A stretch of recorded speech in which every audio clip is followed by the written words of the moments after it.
Bienvenidos a esta última etapa de la clase. Ahora abordaremos el partograma.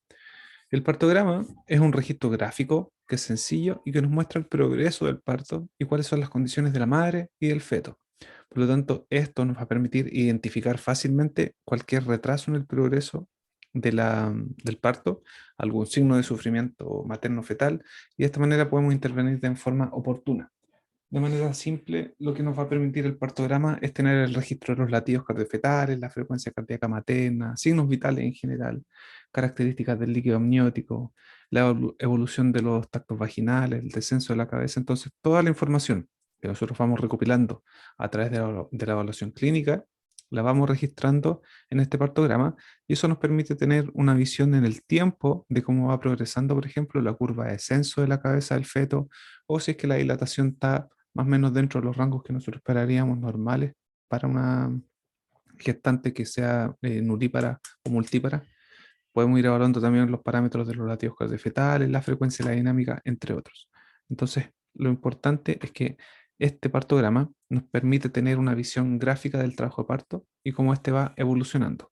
Por lo tanto, el trabajo de parto, si nosotros identificamos que no progresa de manera normal, ya sea por una falta en la dilatación o una falla en el descenso, o que hay alguna otra anomalía, vamos a tener que determinar cuáles van a ser las mejores acciones para poder enfrentar esa condición.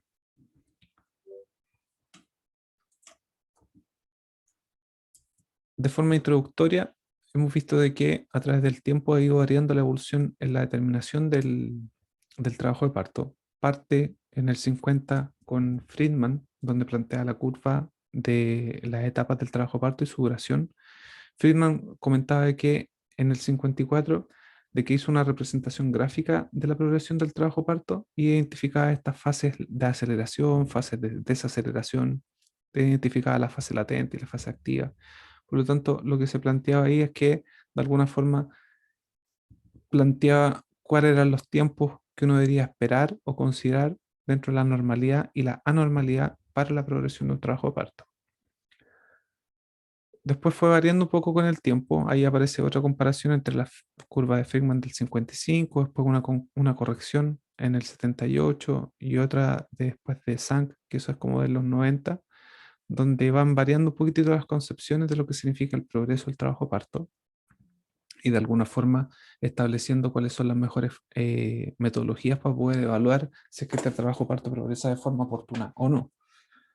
Aquí está en detalle la curva de Sang. Esta es una que también ha sido altamente utilizada durante todos en muchos países y se ha ido adoptando principalmente porque permite el evaluar cómo progresa su trabajo de parto.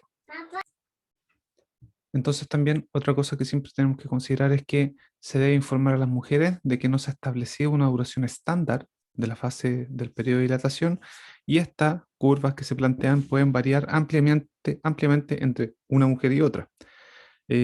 Obviamente sí hay tiempos límites que uno consideraría, por ejemplo, para la duración de un trabajo parto en fase activa o una fase latente o incluso hasta el expulsivo, dependiendo de si es que son multíparas o son nulíparas. De manera eh, histórica, desde el punto de vista de los partogramas, la OMS ha ido incorporando modelos de partograma desde un par de años atrás. Estos han ido cambiando y modificándose, obviamente, de acuerdo a las nuevas investigaciones que han ido apareciendo. La OMS implantó uno en el 94 que tenía algunas características principales que después se modificó en el 2000, principalmente sacando lo que significaba la fase latente, ¿ya? Y solamente considerando la fase activa ahora. Y aquí ustedes ven una gran cantidad de cuadros para poder llenar con información. Y en esos cuadros vamos a ir marcando, por ejemplo, los latidos cardiofetales, el progreso de la dilatación, el progreso del descenso de la cabeza.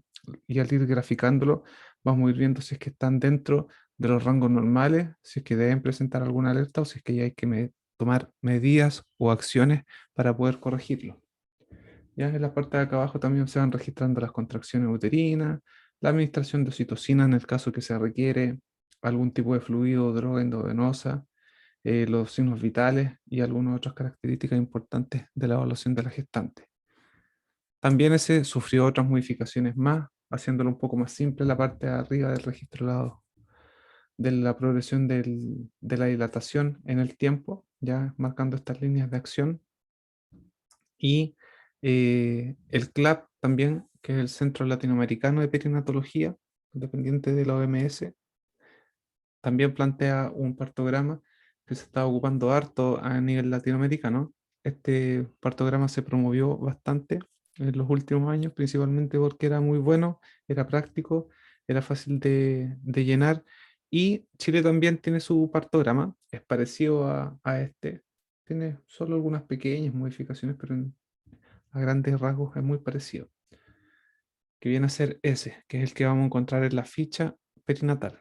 Esta ficha perinatal, que en la primera portada tenía los datos relevantes de la usuaria, antecedentes mórbidos, características del embarazo, los signos vitales al ingreso, y en la contratapa viene el partograma. Este es el partograma que nosotros vamos a utilizar para el control durante el trabajo de parto. Se ve que también tiene harta información que nosotros podemos anotar ahí. Lo podemos dividir en dos este partograma. En la parte superior es donde vamos a llevar el registro de latidos cardiofetales, de la dilatación, del progreso del descenso a la cabeza del feto, de la variedad de posición que podemos también encontrar al tacto vaginal. En la parte de abajo podemos ir anotando principalmente los signos vitales de la usuaria, de la mujer. Podemos también anotar algunas características de las contracciones uterinas, las características del líquido amniótico, entre otros. Entonces, como les digo, el partograma es una de las herramientas ampliamente usadas, nos permite al visualizar determinar cómo va el progreso del trabajo parto en la usuaria y obviamente nos va a permitir tomar decisiones de manera oportuna frente a alguna alteración. Entonces, de forma sintética, este partograma registra los siguientes puntos.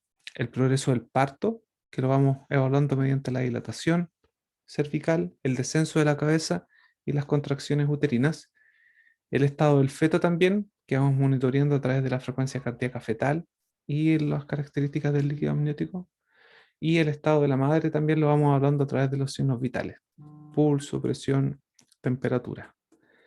También damos espacio, ya no lo tengo aquí en este formato, pero en la contraparte de este partograma generalmente uno deja espacio para poder anotar procedimientos, fármacos y algún tipo de información que sea relevante. Por ejemplo, en detalle podríamos anotar que se hizo una punción venosa para la administración de un medicamento, que se dio una dosis de corticoide, que se administró y preparó una dosis de antibióticos profilácticos, o que se solicitó una evaluación al ginecobstetra por presentar algunas características patológicas en un monitoreo. Entonces, toda la información relevante va a quedar registrada en el partograma.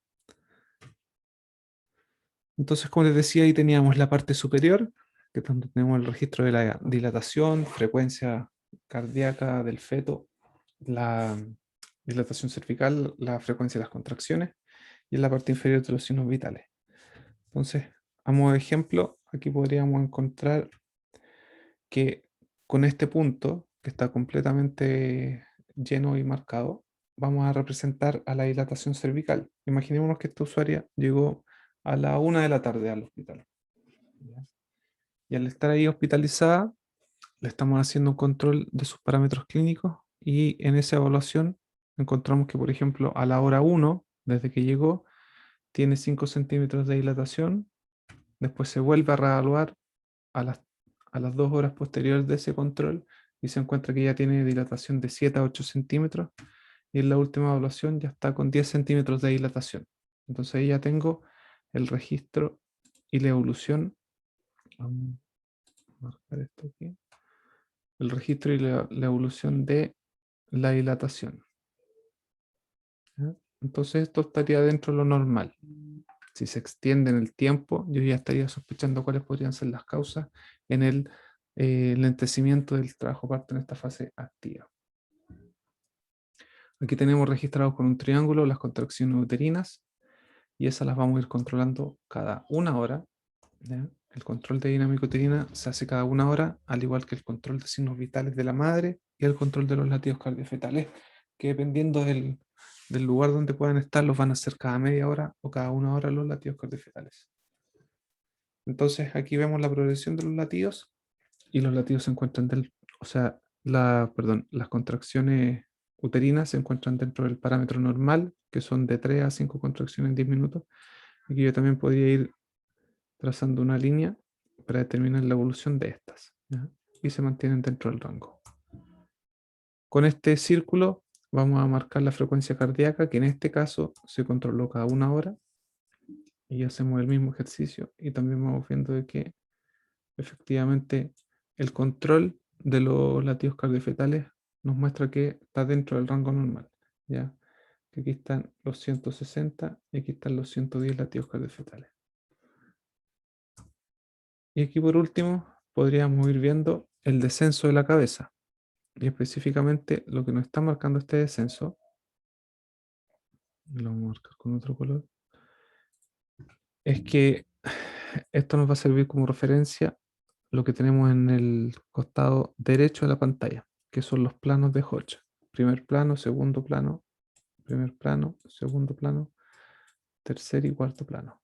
En este caso, que coincide con cuando se realizó el tacto vaginal, se encontró de que a ese tacto vaginal encontramos una cabeza que está entre primer y segundo plano, con una variedad de posición occipito ilíaca izquierda anterior. En la próxima evaluación que se realizó, donde tenía de 7 a 8 centímetros de dilatación, ¿ya? Aquí está, de 7 a 8 centímetros de dilatación, se encontró que la cabeza se encontraba entre un segundo a tercer plano, está en esta parte. Y también continúa con la misma variedad de posición, occipito ilíaca izquierda anterior. Y en el último tacto vaginal, donde ella ya tenía 10 centímetros de dilatación, ¿ya?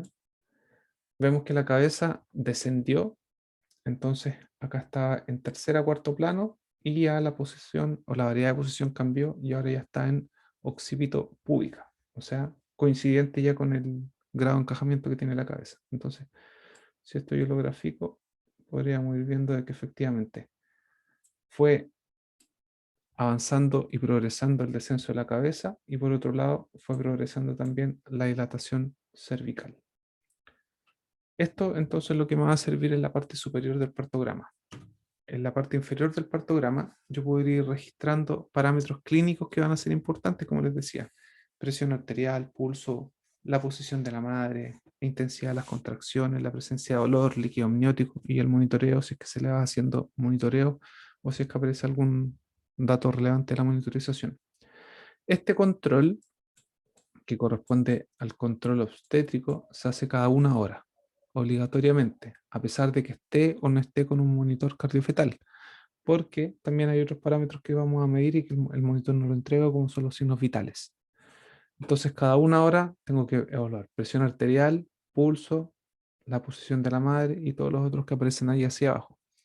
¿De qué me sirve esto? De que yo voy viendo también la progresión del tiempo, por ejemplo, aquí entre la 1, las 2, las 3, las 4 y las 5 de la tarde, cómo van progresando los latidos cardiofetales, si es que el pulso de la madre se mantiene dentro del rango normal, o por ejemplo aquí tuvo un aumento en el pulso que fue coincidente con una disminución en la presión. La posición de la madre también me va a servir para ir evaluando los parámetros de signos vitales y si es que están teniendo un impacto en lo de arriba, que son los latidos cardiofetales.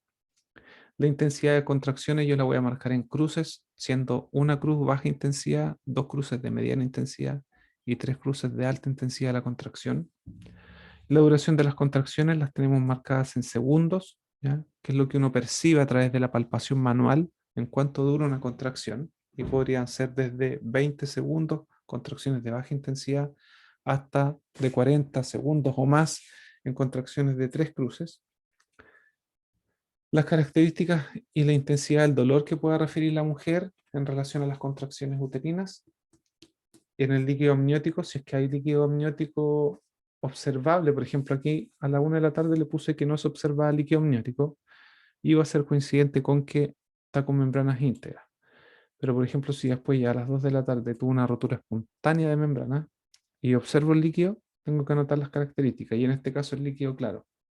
Más adelante podría ser un líquido claro escaso, o un líquido con un tinte de meconio, o un líquido amniótico sanguinolento, ¿ya? Por eso que es importante tener ese registro. Y el monitoreo también, relacionado con lo que vimos anteriormente en las otras partes de la clase, si es que se está monitorizando o no al momento del control, y cuál es el resultado de la monitorización. Por ejemplo, si aquí tengo un categoría 1, lo anoto. La analgesia en este caso no está usando analgesia, y si estuviese usando anestesia, el tipo de anestesia, por ejemplo, si fuese anestesia peridural o anestesia inhalatoria, y alguna observación importante. Siempre esto tiene que ir firmado por la persona que fue responsable, y le anotan generalmente la firma y el apellido, porque alguien se tiene que hacer responsable de este control. Entonces, después el panorama global que tendríamos de ese partograma sería algo parecido a esto. Entonces, después podríamos llenar estas otras columnas y vemos la evolución y el progreso en el tiempo de este trabajo parto, que fue más bien rápido. Desde que llegó al trabajo parto en fase activa, ya ingresó ahí con 5 centímetros y llegó hasta los 10 centímetros de dilatación en un periodo de más o menos 4 horas. Su evolución dentro de los parámetros fue normal, hubo un descenso de la cabeza y de forma inversa hubo un progreso de dilatación. Los latidos cardiofetales estuvieron dentro del rango normal, al igual que las características de las contracciones uterinas. ¿Ya? Y esto mismo yo puedo ir haciendo la evaluación de en el tiempo y en el progreso, de cómo ha ido el progreso del trabajo parto, si es que los signos vitales han ido variando o no, se mantienen estables, o qué otra cosa especial podría ir apareciendo. Entonces, con eso ya terminamos estas 4 mini cápsulas de la clase de monitorización fetal intraparto y partograma. Cualquier duda que vaya apareciendo o que tengan, me pueden mandar un correo electrónico a jobrito@udec.cl. También les voy a dejar algún material complementario para que puedan revisar en la plataforma. ¿Ya? Hay harta información y esto es esencial conocerlo bien para cuando ustedes estén presentes en las prácticas de parto en el hospital. Hasta luego.